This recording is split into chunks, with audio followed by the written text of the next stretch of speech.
এখন আমি আপনাদের সামনে একটি প্রশ্ন করতে চাই।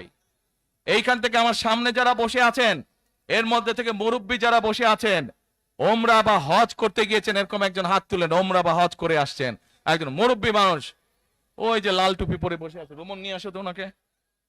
আপনি আসেন দেখি সামনে, সামনে আসেন, আমার কাছে আসেন। বুঝে চশমা ঝুলছে, চশমা ঝুলছে।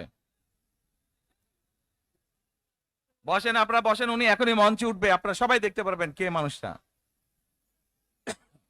আসসালামু আলাইকুম, কি নাম আপনার? এটিএম হেলাল।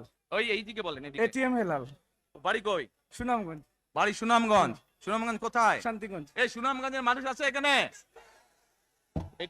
এই লোক আপনাদের মানুষ? আচ্ছা, এখন বলেন, কবে গেছিলেন আপনি, হজ না উমরায় গেছিলেন? উমরাতে গেছি 16তে, হজে গেছি 17তে। উমরাতে গেছেন 16তে, হজে গেছেন 17। এখন আমাকে বলেন, আপনি তো উমরা হজ করে আসছেন, যে মাইকের সামনে দাঁড়ান। আপনি কাবা শরীফে গেছেন, জি। কাবা শরীফের মালিক কে? আল্লাহ। জোরে বলেন। আল্লাহ। কাবা শরীফের মালিক কে? আল্লাহ। আল্লাহ। আমরা মুসলমান সবাই, এই দিন দুনিয়ার আমরা যে এই পৃথিবী দেখি, এই পৃথিবীর মালিক কে? আল্লাহ।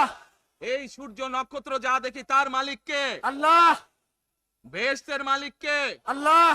দোজখের মালিক কে? আল্লাহ। আচ্ছা দাঁড়ান, এবার আপনি বসেন এখানে। আপনারা সকলেই সাক্ষী দিলেন, দোজখের মালিক আল্লাহ, বেহেশতের মালিক আল্লাহ, এই পৃথিবীর মালিক আল্লাহ, কাবার মালিক আল্লাহ। আরে ভাই, যেটার মালিক আল্লাহ, সেটা কি অন্য কেউ দেওয়ার ক্ষমতা রাখে? রাখে না। তাহলে কি দাঁড়ালো? নির্বাচনের আগেই একটি দল এই দিব ওই দিব বলছে, টিকিট দিব বলছে না? যেটার মালিক মানুষ না, সেইটার কথা যদি সে বলে, এক শিরকি করা হচ্ছে, হচ্ছে না? যার মালিক আল্লাহ, যার অধিকার শুধু আল্লাহর একমাত্র, সবকিছুর অধিকার উপরে আল্লাহর অধিকার। কাজেই আগেই তো আপনাদেরকে ঠকাচ্ছে, নির্বাচনের ফলে তাহলে কেমন ঠকাবে আপনাদেরকে বোঝেন এবার।